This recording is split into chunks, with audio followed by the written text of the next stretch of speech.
Welcome to the Malibu studio. I'm food and fitness coach Lori Corbin. Today's topic is pain. Are you in pain, or do you know someone who is? Well, we've got some help today with Dr. Jason Kaufman. He's a chiropractor, but doesn't necessarily feel those adjustments are the way to go. Instead, we're looking at all kinds of different modalities, from acupuncture to myo-fascial release, brain to body exercises, breathing, and more. So please stay with us. We hope to provide some help. You know what we've got? We've got aches and pains, right? And there's a lot of therapy today, not just here, but for brain to body. I wanted Jason to come on because he is got something going that I don't see very often. And trust me, having taught exercise forever, I have, hurt almost every body part. So this is kind of neat. We're talking a lot about not neurology per se, but also that your no system acts alone, right? We work with our brain and our body to create an injury. Do we not? Would you say that? Yes, more often than we should. Yes. Yeah. And so when someone comes to you, you probably do a little testing of an area, but what else would happen there that might be setting you apart from someone else? That's a great question. I'm glad you asked that. One of the biggest things that I do is I actually listen to the patient. Years ago, when doctors weren't in a rush with everybody, they would interview their patient, ask them questions, because the history a lot of times gives you the answer. And you examine the patient, see what's going on. Doctors rarely even put their hands on anyone anymore. And you kind of get a sense of what's going on and dysfunction in their body when you actually start putting your hands on them and feel what's going on. So you put their history together with your exam, and of course you check reflexes and certain sensations, check for numbness and tingling. There's tests that you will do. I've been working in neurology now for 17 years with my brother, so I have a background that's a little bit different from most chiropractors working in a neurology clinic as long as I have. So the exam and the interview process is a huge part of trying to get to the bottom of what's wrong. So would you say then pain's in our head? Is not that easy? No, but a lot of times, a lot of those pains are simply referrals coming out of tight muscles, trigger points that refer symptoms up from the neck to the head. There's a term called cervicogenic. People have cervicogenic headache, cervicogenic dizziness, cervicogenic tinnitus, ringing in the ears. Oh, yeah. And basically, the term is telling you it's coming from the neck. So I look at that a lot lately because we're talking about technology. It's a huge rise of tech, everyone on a phone and a gadget, and these symptoms manifest in the neck and then they refer up to the head. Guys, right before we went on, I was saying to Jason, what's the most common injury? And it was historically low back, right? We were either sitting too much or doing too much extra work.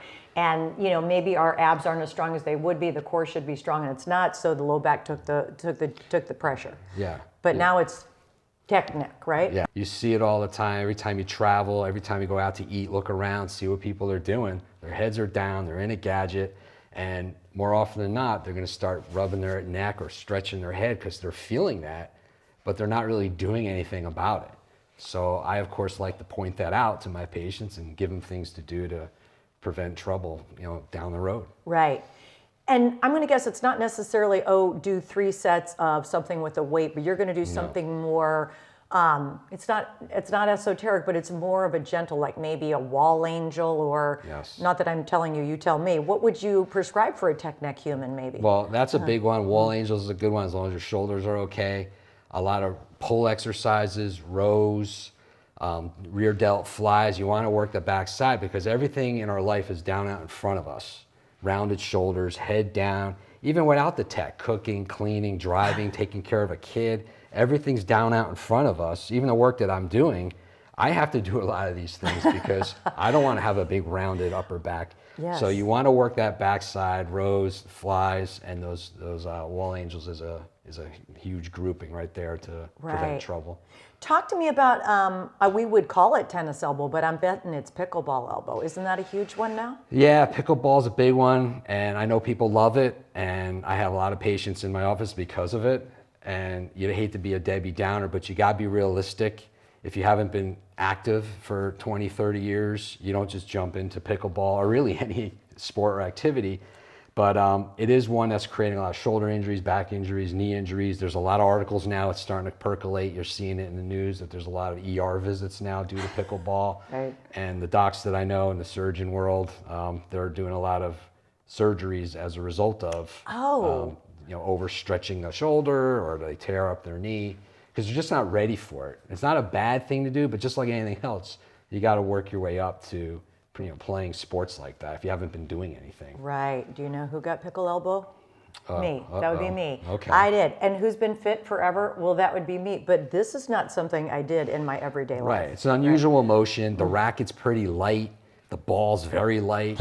So it's just a different way of expending energy that you're probably not used to. Even tennis players, I have tennis players that say, I'm going to play pickleball, and then they have injuries. Heard that. Because the racket in tennis is heavier, the ball in tennis is heavier, so the physics are very different. Even though it looks similar, the physics and the forces are a lot different, and of course the body's not ready for it, so then you get an injury. Right. And guys, as you might suspect, as Jason said, it's not necessarily where the pain is radiating. It might hurt here, but it might be coming from up here. Would that be accurate? Yes, and that's where the neurology training is a huge factor in my head when I'm working on somebody.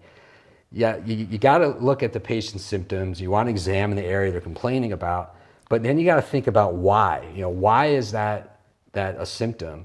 And sometimes the symptoms are referring from the neck down the arm. Like the nervous system, you have your brain in your head, and the spinal cord is an extension of the brain inside your spine. Yeah.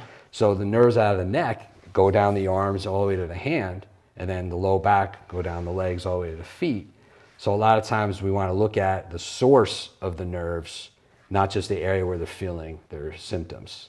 I also heard this too, and this is, I was always the person saying, could I just have the exercises, please? You know, like, I know what I'm doing. Okay, well, I don't know what I'm doing because initially you don't do those exercises, right? Don't you have to calm that whole thing down? Yes, yes. And this is some of the concerns I have with a lot of rehab methodologies is they dive right into saying, well, we got to strengthen these areas, but the patient has all these complaints, and now we're going to start stimulating them further with exercises.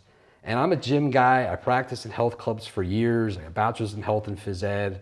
I worked out a lot. I get it. We want to be strong. We want to exercise. But when you become a patient and you have a problem that you're trying to work through, first of all, you got to figure out what that problem is. I've had patients that said, I did all this physical therapy. I saw this one and that one. And now they're in my office with the same problem. And I said, well, have you had an MRI? And they say, no. I said, well, what's your diagnosis? What are you treating? What are you rehabbing? And in that process, you could make things worse because you're doing things maybe you shouldn't be because you don't even know what's wrong. And you're just trying to hope for the best. Here's your cookie cutter routine for shoulder or knee or neck. Right. So I like to get out of the state of dysfunction and then strengthen the situation. Otherwise, you're strengthening a dysfunctional process. And I just find that counterproductive and counterintuitive. Right. And I have to say, because I was going to my guy and I was kind of mad because I wasn't getting a lot of exercises. He was giving me a lot of, just do this. And I was thinking, this is so frustrating. However, this was cool. And I know this is what I'd love for you to weigh in on because this is really brain to body. So had it for a couple months, and you might even tell me if I literally had whacked my elbow, which of course we know it was higher up the food chain, right? But if I whacked my elbow, chances are within 8 weeks, right? If I've really done some, let's say, really hit it somewhere, would it not have supposedly healed in a couple months, right? Right. So to further this, it was now 3 months. Okay, so 3 months now I'm like, not in awful pain, but it was very hard for me to do this. I had golf. There's golf and there's pickleball or tennis elbow, guys. I had both. So this gentleman had said to me, you might consider, Lori, that 8 weeks have gone by. You still have this. You might ask yourself, what has occurred between this pickleball injury and now? So to think to yourself, are you doing something inordinately different? Are you mentally pissing yourself off in some way, right? So would you say those things and he was right. The pain almost overnight did not come back because I addressed the fact that I just assumed I had a really hard, awful problem. But in fact, I no longer did. Okay, that's scary because, I might understand brain to body stuff, but really it went away. About 85% of it went away pretty quickly. Yeah, that's great. Yeah, that's great. But like, what was really going on here? So mentally, from a standpoint of the viewer listening to, I don't get that. Is it all in your head? It's not in your head, but where is it really? There's a book by Dr. John Sarno. It's called Healing Back Pain from the 90s. Read him, yes. Very well-known book, and it talks about the mindfulness approach to treating pain. And there's a lot to that, because you could sit here right now and get very stressed out, have a little bit of a trauma, and then things just snowball because you get worried about it, and it starts getting tighter, and then it gets more upset, and then you get more pain, and it just snowballs further and further. So there is a lot of credence to the fact that you got to relax, you got to do some breath work. The people do breath work now, and it's very relaxing. Yoga, all kinds of meditations, hypnotherapy, because the world is very, very stressful. Turn on TV, talk to your family, your friends. Yes. Just go out and see what goes on in the world, and there's every reason to get stressed out. But you have to also consider the fact that something might have happened, so you do want to examine it, check it out. You don't want to go overboard, going to all these doctors. Let's see how things settle down. But if things aren't going away or worsening, that's when you got to start thinking, okay, there might be something physically going on now. And sometimes it's both. Sometimes there is a minor injury that will heal on its own if you just do the right things. Don't keep stressing it with exercise you shouldn't do at that time. Yes. And of course, relaxation and hot, cold therapies. There's other modalities you can do that are non-invasive that will help speed along the process. You guys could Google Dr. Sarno. He's passed away by now, but if you're a Los Angeles person, there's a Dr. David Schechter, I think. I don't know if you know David, but he has a book out that he actually learned from Sarno, and his book is called Think Away Pain, but it's a journal that you get, and you kind of take yourself back to when you were a child, kind of thing. He asks you poignant questions. His quick verbiage on what might be occurring is your pain center, I'm going to probably get this slightly wrong, but is next to your amygdala, which is an emotional front. Do I have that right? Where, so sensations of pain could be coming suitably close to an emotional center. Yeah, and does that ring true? There's a lot of data on people storing traumas. There's a muscle called psoas. It's a hip flexor muscle. Oh, I have that one too. And there's books about it called muscle of the soul. People get emotional releases when you work these points. So people store their traumas in their body, and you got to find ways to cope with that and then try to get rid of them. But again, in a safe and effective way. Like I get a lot of patients, they come in and they've been through a lot, seen a lot of doctors, and they get diagnosed with anxiety and depression and all these things. And I'm sitting there, I'm thinking, this person does not have mental illness, okay? They have symptoms that are confounding the doctors. They don't know what's wrong with them. They don't want to spend the time to figure them out. They're tight as a rock, which is what I perceive when I'm working on my patient. And I say, this is depressing, this is frustrating, this whole situation's wrong, but it doesn't mean you're the problem and you have this mental illness, and they put you on medications that flat out tell you it causes mental illness. You look at the side effects of the drugs at the end of the commercials, and they're horrifying now. Yeah, it's almost not funny, but funny. So I tell the patients, I'm like, look, this is not a mental illness. You don't have anxiety or depression. I think it's frustrating and it's depressing. Let's get you out of this state of dysfunction. And you start working on them, settle their body down physically, and then all of a sudden you give them things to do on their own, coping mechanisms, maybe some kind of an outlet, maybe they got to do Tai Chi, whatever it might be, depending on the patient. Yes. And you create that brain and body balance naturally. Yes. And all of a sudden they're doing great. And meanwhile, they're at these doctors that are telling them they got all kinds of mental illness, and they want to put them on very, very serious medications. And usually highly addicted. But I think the interesting thing too is because you can't say, are you blaming the doctor or are you blaming the patient? The client could be me, right? If I'm going to get injured, or if I am injured, usually my first order of defense is I'm going to call hopefully you have a relationship with your MD, and you say, hey, I believe I have this because it's reoccurring and I keep doing I keep playing pickleball, right? Can you please give me script to go see Jason? That's kind of how I do it. Now, that doesn't mean you guys do it that way, but if you've got a good chiropractor or healthcare practitioner that's going to recommend body work, you kind of want to give them, I think, a full 411 of your life, because, it's what I think what's Jason alluding to is there's more to your life than just that game. And even if you were having fun doing what you're doing, which I was having a blast, it was so much fun, it's your weakest link. So your pain is going to go to your weakest link, and that just happened to be my backhand of my pickleball game. So I think that's kind of interesting. But if you go to a medical doctor, nothing wrong with that. You're being treated with medicine. Okay. If you go to a functional person, that could be a physical therapist, could be a chiropractor. A lot of the functional medicine people actually are chiropractors. They're called DOs. That's where you might get supplementation, breathing recommendations, again, mindfulness exercises, journaling. And that sounds woo-woo, but you're saying that's just the way it is, right? We're a whole human being, not a mechanical one. Yeah, I totally agree with that. And we talk like things that are out there and woo-woo. It's like we're talking about breathing and relaxing, like basic common sense things that unfortunately we're not doing as much as we should or maybe used to, just because the world is moving so fast and there's just so much stress in our lives. Your body and your health kind of take a back burner because you're so focused on your work or your family or your dog or whatever it is. And then all of a sudden, your body starts, taking its toll, and it takes its toll on your body, and you start developing symptoms. But what's interesting, you brought up the medical versus holistic thing. The thing about what I'm doing, which I love, is that when I sit down and talk to a neurosurgeon or the most woo-woo holistic provider, they both get it. They understand what I'm trying to do. And there's no issue with what I'm trying to do. I'm endorsed by medicine and holistic people, so I really understand, okay, let's try to work on things on a natural way, but an intelligent, safe, natural way. I don't like doing things that there could be risk and danger to and side effects to. And even on the holistic side, you have that. And we know the medical world has side effects to drugs and procedures, but the holistic world does too. So what I like to do is try to do very safe, basic modality, which is the work that I'm doing.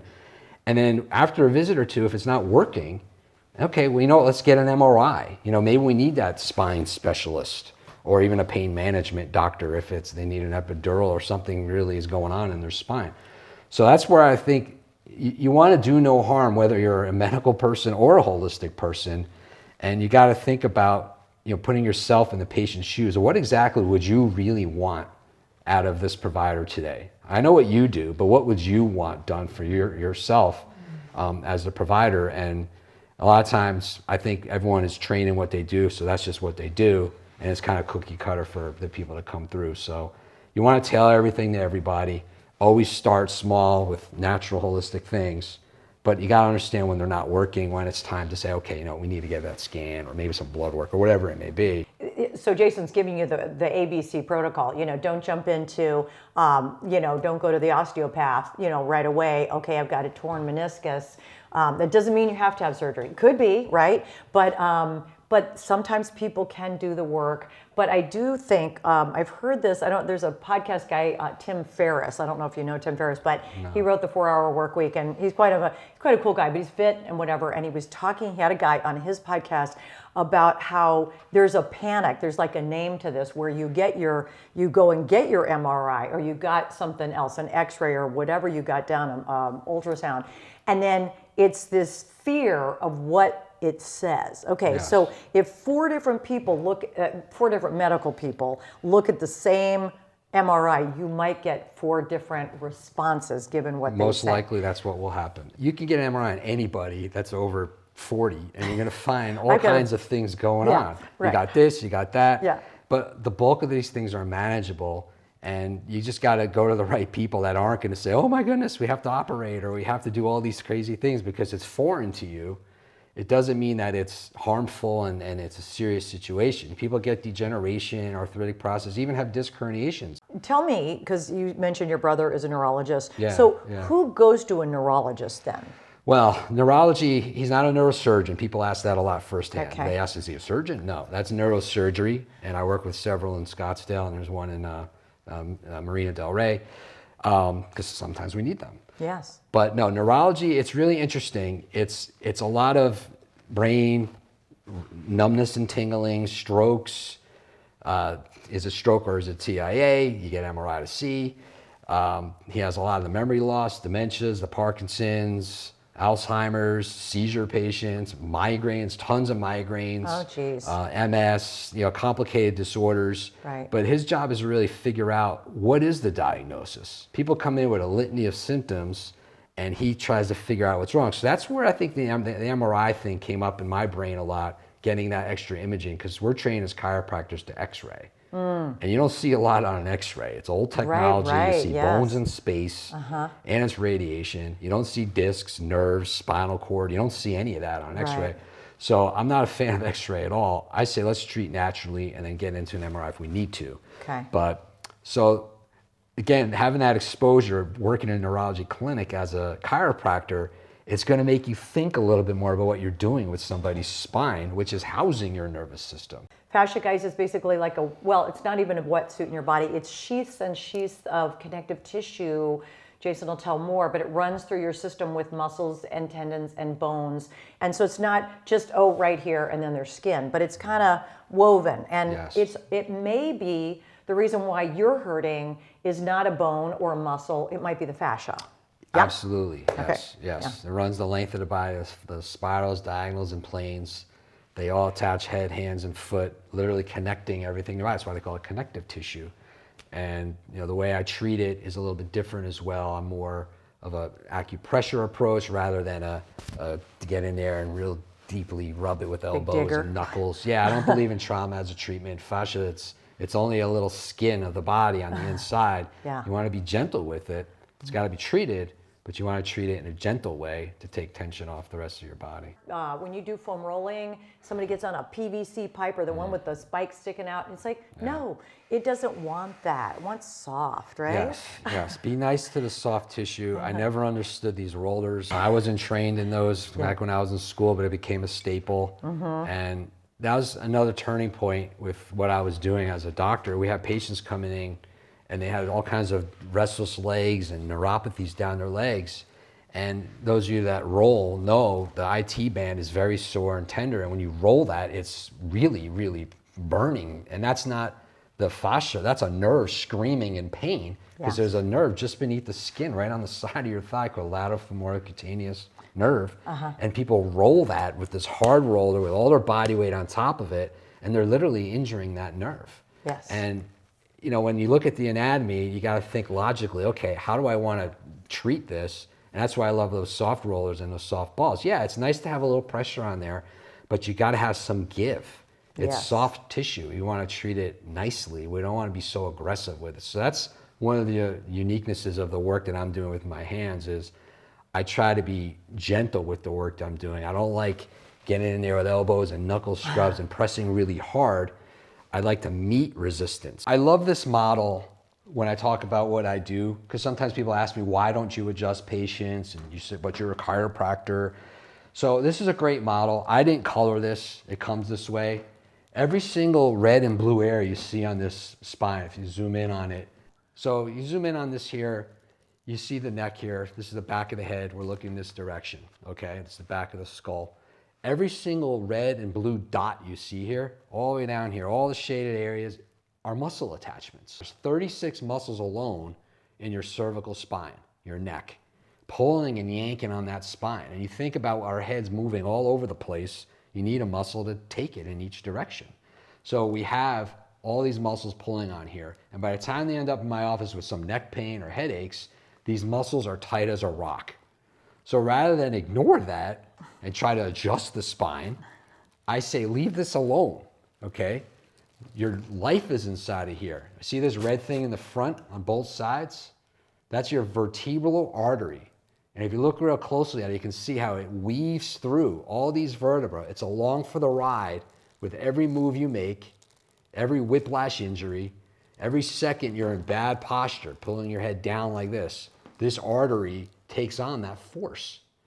So again, rather than play around with the spine, say we gotta correct these misalignments, why don't we get to the actual cause, in my opinion, of the misalignment?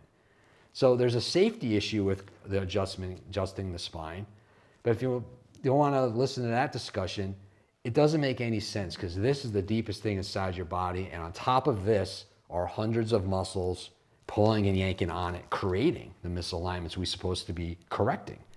Right? Your life is inside of here. Literally, your brain is sitting here in your skull, and this spinal cord is literally an extension of your brain inside the spine, controlling your whole body.